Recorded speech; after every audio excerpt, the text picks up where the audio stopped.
Just outside the village of Caherdaniel in South Kerry can be found the ruins of Derrynane Abbey, also known as Archaeology Abbey or Monster Abbey in Irish.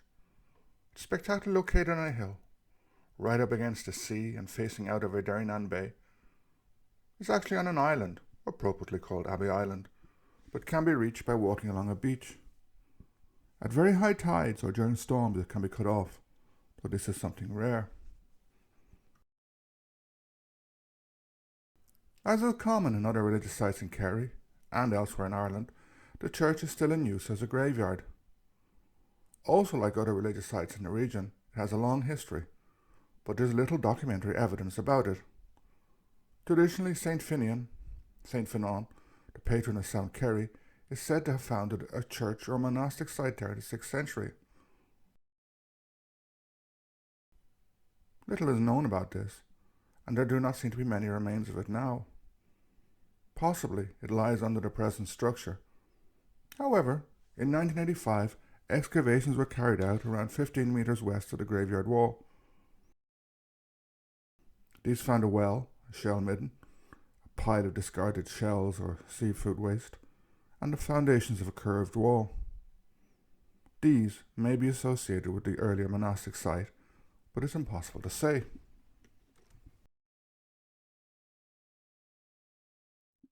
Although the oldest part of the present structure is believed to have been built in the 10th century, the earliest mention of it in any documentation only dates back to the 1470s.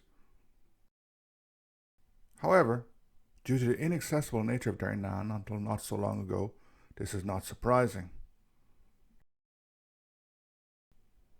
Derrynane is located at the bottom of the Iveragh Peninsula. This peninsula is dominated by Ireland's largest range of mountains, the McGillicuddy Reeks. Indeed, the mountains tower over Caherdaniel and Derrynane. Now the Ring of Kerry Road allows easy access to the area, but this was only built in the 19th century. Beforehand, one of the main routes in the area was the butter road over the mountains, used to transport butter from South Kerry to markets in Cork.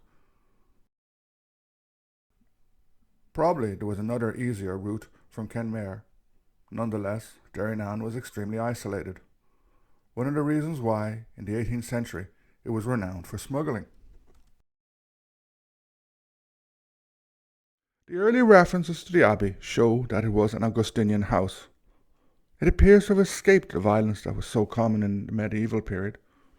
At least, no raids or burnings were reported.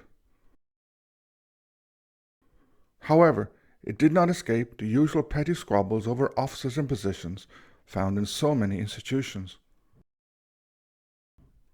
In the 1470s, for example, there was a fight between the Abbot Leonard and Donal O'Sullivan over the monastery. We can infer from the documents about this squabble that at this stage there were few monks living in the abbey. However, at other times there may well have been more. As it's so close to Derrynane House, the abbey obviously became associated with the O'Connells. Derrynane House itself dates from around 1720, but the O'Connell family probably moved there slightly earlier. Within the church can be found the O'Connell family tomb. However, Daniel O'Connell himself is not buried there. As is well known, he's buried in Glasnevin in Dublin. His wife Mary is buried in this tomb, as well as his parents, his infamous uncle Hunting Cap, and one of O'Connell's grandsons. The abbey consists of 3 buildings, the main church and 2 associated constructions, probably built later. One is roughly parallel with the church, while the other connects the other 2 buildings. All 3 form a U-shape. The church is 18.3 metres by 6.3 metres internally. Its walls are almost full height, around 3 metres, though the roof is long gone, as is true for all the other buildings. In the east gable, facing the sea, is a 3-lancet window. In other words, a window with 3 large arches. The central opening is the tallest, 2.25 metres high and 0.32 metres wide. The others are slightly smaller. In the middle of the south and north walls are doors. The one on the southern wall has a pointed arch. The altar was probably at the east end of the church under the large window. Near this was probably a piscina or a stone basin. The outside of this wall is now buttressed, but these buttresses are of a much newer date. The second building is at the east end of the church. It measures 11.1 metres by 4.1 metres and has 3 windows and a door on the east wall. The third building is at a right angle to the second. Internally, it measures 9.75 metres by 4.1 metres. The gables are at full height, though the side walls are only around a metre high. Both of these buildings are in a much worse condition than the church. All 3 buildings contain many graves, as does the land outside the buildings. As mentioned, the O'Connell tomb is in the church. Several of the graves date back to the 18th century. Indeed, the 18th century Gaelic poet Tomás Rua Sullivan is said to be buried in the graveyard. Although there are several recent graves, or markers, the majority of the graves are unmarked, leaving us wondered who was buried there. Probably members of local families. As mentioned, little is known of this abbey. It was a religious site, whether as a church or an abbey, for probably the best part of 1,000 years, from sometime in the 6th century until its closure in the early modern period.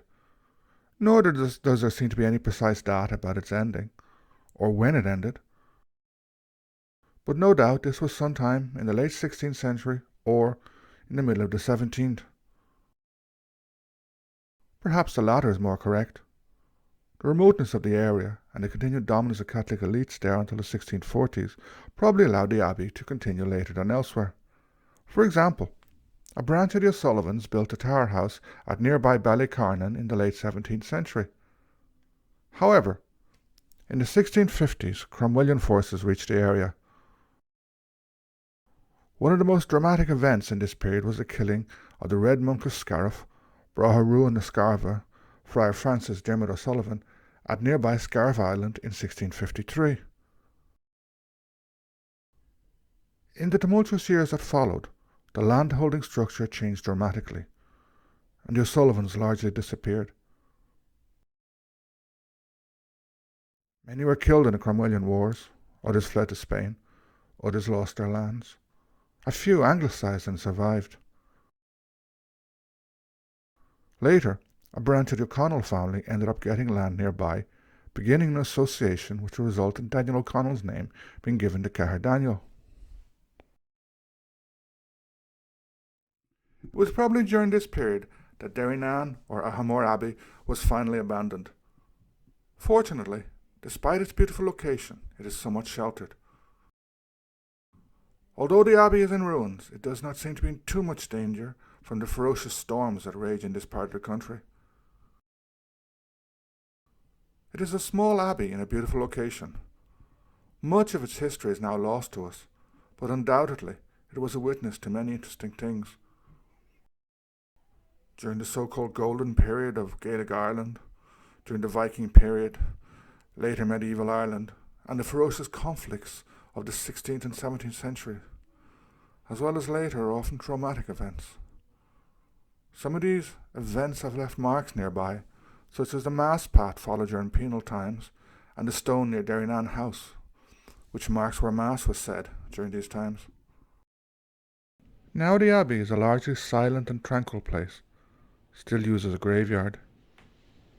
Standing guard over Derrynane Bay, it offers a window to the past, raising many questions and occasionally providing answers.